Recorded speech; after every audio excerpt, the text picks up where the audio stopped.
মধ্যরাত্রির পরে অথবা আগামীকালকের সকালের ভিতর ইনশাআল্লাহ আমরা ওনাকে ইউকেতে অর্থাৎ লন্ডনে ওনাকে একটা নির্ধারিত হসপিটাল আমরা ঠিক করেছি, সেখানে আমরা ইনশাআল্লাহ ওনাকে নিয়ে যাব। দেশনেত্রী বেগম খালেদা জিয়ার চিকিৎসার ব্যাপারে আমরা আগেও আপনাদের মাধ্যমে দেশবাসীকে অবগত করেছি, আজকেও আবারও ওনার সর্বশেষ অবস্থা আপনাদেরকে জানানোর জন্য এখানে উপস্থিত হয়েছে।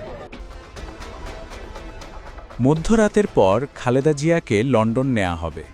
মেডিকেল বোর্ডের সিদ্ধান্তে আজ মধ্যরাতে অথবা আগামীকাল সকালে বিএনপি চেয়ারপারসন ও সাবেক প্রধানমন্ত্রী বেগম খালেদা জিয়াকে লন্ডন নেওয়া হবে।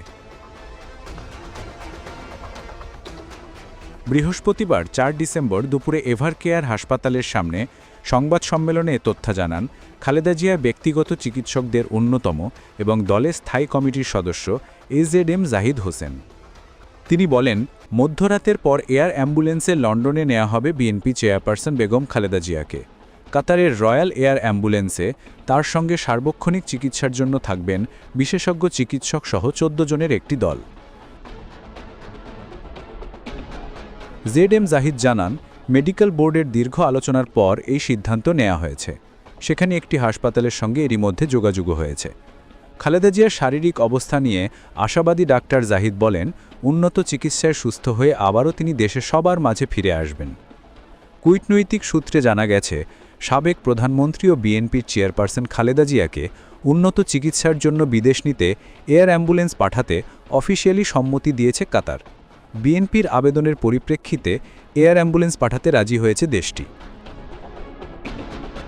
খালেদা জিয়া চিকিৎসায় সহায়তা করার জন্য যুক্তরাজ্যের বিশেষজ্ঞ চিকিৎসক রিচার্ড বেলে এবং চীনা ৪ জন বিশেষজ্ঞ চিকিৎসক বর্তমান ঢাকায় রয়েছেন। উন্নত চিকিৎসার জন্য গত জানুয়ারিতে লন্ডনে গিয়েছিলেন খালেদা জিয়া।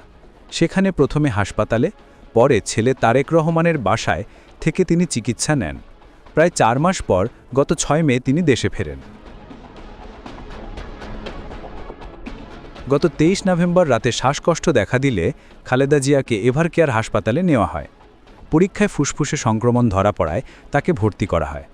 গত রোববার ভোরের দিকে তার শারীরিক অবস্থার অবনতি হলে তাকে এসডিইউ থেকে সিসিইউতে নেওয়া হয়।